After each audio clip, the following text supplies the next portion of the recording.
चंद्रपूर जिल्ह्यात शाळा आणि महाविद्यालये नियमित सुरू झाली आहेत।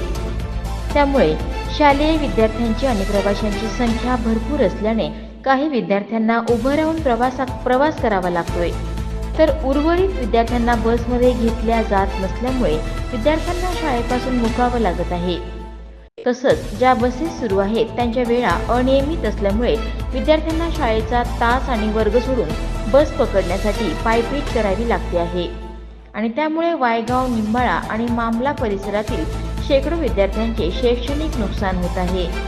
या परिसरात बसेसच्या वेळा वाढवून त्यांची वेळ शालेय विद्यार्थ्यांना सोयीची होईल या मागणीसाठी बसस्थानक प्रमुख यांना निवेदन देण्यात आलं।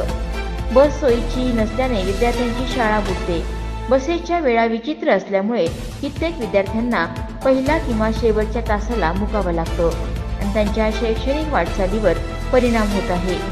करोडो रुपये खर्च करून बसस्थानक आणि इतर सुशोभीकरणाच्या देखाव्याच्या वस्तू बांधणाऱ्या सरकारने ही स्थिती समजून घेण्याची मागणी आंदोलकांनी केली आहे। आमच्या गावाचे नाव चिकणींबाडा आहे। या आमच्या गावच्या चिकणींबाड्याचे बस बरोबर नाही असल्यामुळे आम्ही इथं जमलेलो आहोत।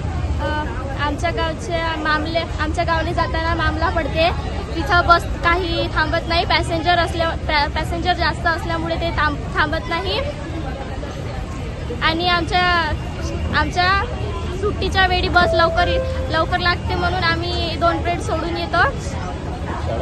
शाळा बुडते आमची। बाजूला जी लहान मुलं दिसतात आहे ही मामला, दुधाळा, चिकणींबाडा आणि आजूबाजूच्या जंगलातील गावातून आहेत आणि ही मुलं जवळपास 25-26 किलोमीटरहून येतात, चंद्रपूरला शाळा शिकण्यासाठी येतात आणि यांच्यासाठी बसेस नाही आहेत। बरेचदा तिथे गावकरी आणि लोक यांनीच बस भरून जाते। ह्या मुलांना अर्धवट काही 2-4 मुलांना घेऊन बाकीच्या मुलांना तिथे सोडून ह्या बसेस इथे येतात आणि हे मुलं शाळेपासून त्या दिवशी वंचित राहतात। यांचे कधी क्लास मिस होतो, पिरियड मिस होतात आणि म्हणून एक निवेदन द्यायला मी ते आगार प्रमुखांना आलो आहे की बसेसची संख्या वाढवा।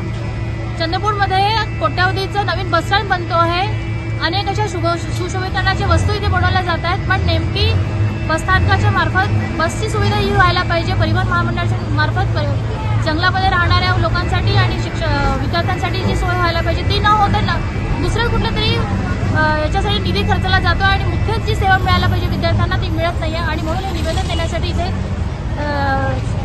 100च्या संख्येने इथे विद्यार्थी जमलेले आहेत आणि आपली मागणी घेऊन इथे जमलेले आहेत।